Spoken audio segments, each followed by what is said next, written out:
Assalamualaikum warahmatullahi wabarakatuh. Hari ini kita akan mempelajari tentang dasar kenyamanan thermal. Untuk terlebih dahulu kita harus paham tentang hukum termodinamika yang berbunyi energi tidak dapat dihilangkan atau diciptakan, namun dapat diubah ke bentuk lain.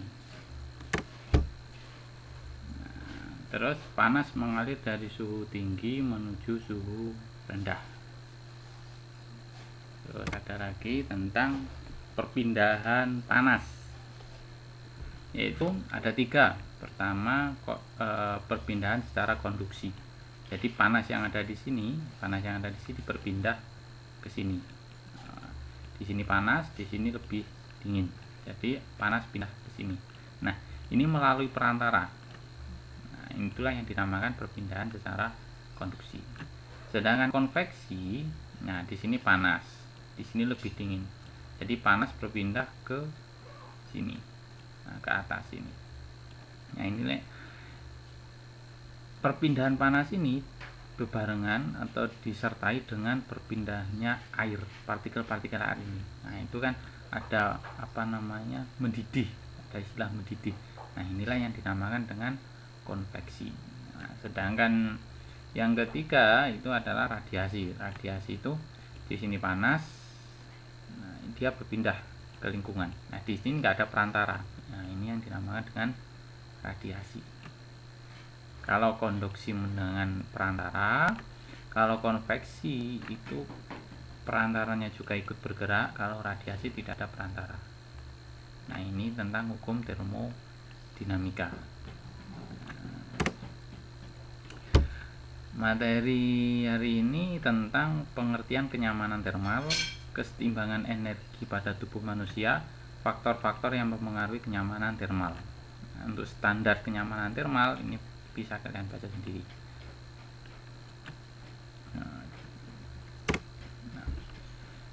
Yang dimaksud kenyamanan thermal itu adalah kondisi manusia merasa nyaman atau enak pada lingkungan. Suhunya tergantung standar suhunya itu rata-rata 37, tapi ini tergantung, ini hanya asumsi saja. Di daerah mana dulu, di daerah kutub sama daerah gurun pasir itu standar keseimbangan suhu kenyamanan itu berbeda ya. Pokoknya kenyamanan thermal di mana manusia itu merasa nyaman dengan suhu lingkungan. Nah itu kesetimbangan thermal ya.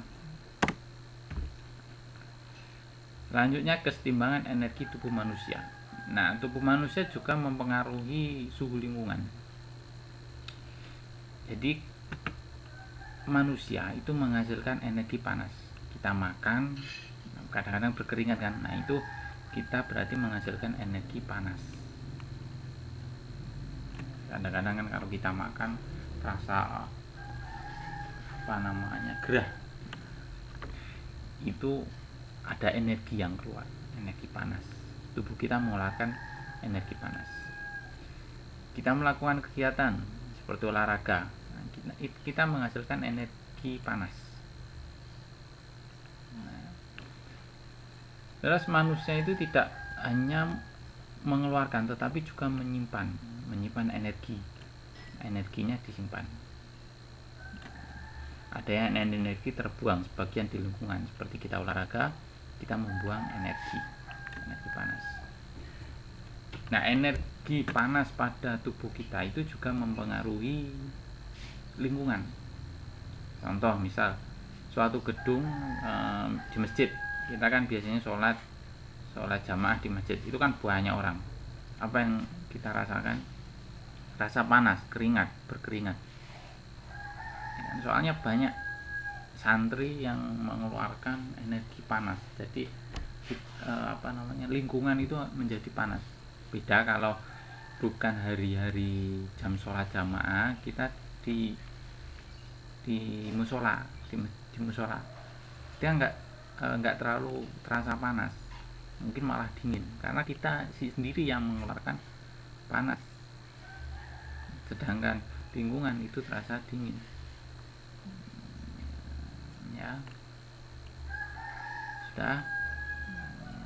Ya. Kehilangan panas, rumusnya dulu. Energi panas, energi yang manusia menghasilkan energi panas, kemudian melakukan kegiatan. Nah, jadi kita makan berarti kita ada energi, kemudian kita berolahraga, energinya dikurangi, berarti kan berkurang, makanya kita kan lapar kalau habis olahraga. Nah, itu sama dengan energi yang dibuang ditambah dengan energi yang tersimpan, berarti jumlah total. Ini jumlah total. Kalau kita tidak melakukan kegiatan berarti ini kan nggak ada, berarti energi yang kita gunakan itu dia hilang ke lingkungan atau disimpan. Ini rumusnya. Ya. Kehilangan panas. Nah, heat loss. Nah, ini heat loss. Kita kehilangan panas. Ini persamaannya seperti ini. Nah, kita bisa kehilangan panas. Nah, kehilangan panas radiasi permukaan kulit lingkungan. Jadi kalau kita nggak pakai baju, kita akan merasa dingin. Nah, itu karena tubuh kita mengeluarkan panas, bukan kita menyerap dingin sebenarnya. Seperti konsep termodinamika, panas mengalir dari suhu tinggi ke suhu rendah, berarti suhu kita itu tinggi sedangkan suhu lingkungan itu rendah, jadi panas dari tubuh kita itu keluar ke lingkungan, jadi suhu tubuh kita akan menurun. Nah, itu yang menyebabkan kita dingin. Nah, jadi R ini kita kehilangan panas, panasnya keluar ke lingkungan.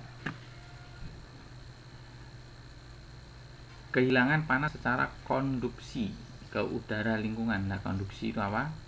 Konduksi itu adalah ini, melalui perantara.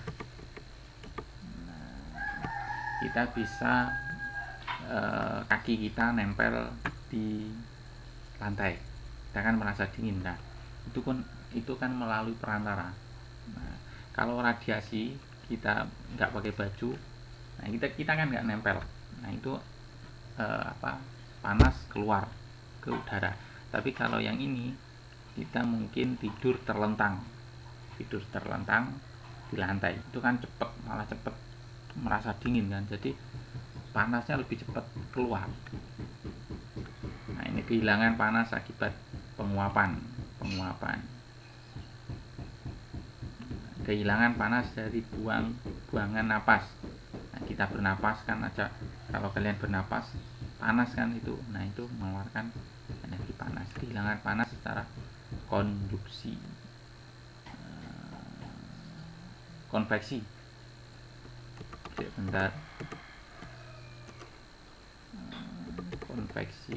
Nah, ini konveksi ini. Nah, ini konduksi, ini konveksi, berarti konveksi itu berarti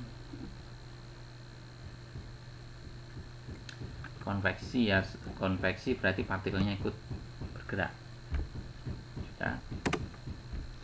Nah, ini evaporasi, ini secara radiasi, jadi penguapan. Radiasi, nah ini secara radiasi. Konveksi, nah ini konveksi air. Nah, ini udara, pergerakan udara. Nah, kalau secara konveksi itu ada angin. Nah, itu berarti kan ada partikel yang bergerak. Nah, itu secara konveksi, ada radiasi. Nah, ini konduksi. Nah, ini kan menempel lantai secara konduksi. Nah, ini menempel meja. Nah, ini keluar. Nah, kalau berdiri ya seperti ini, nah, panasnya keluar ke lingkungan dikit.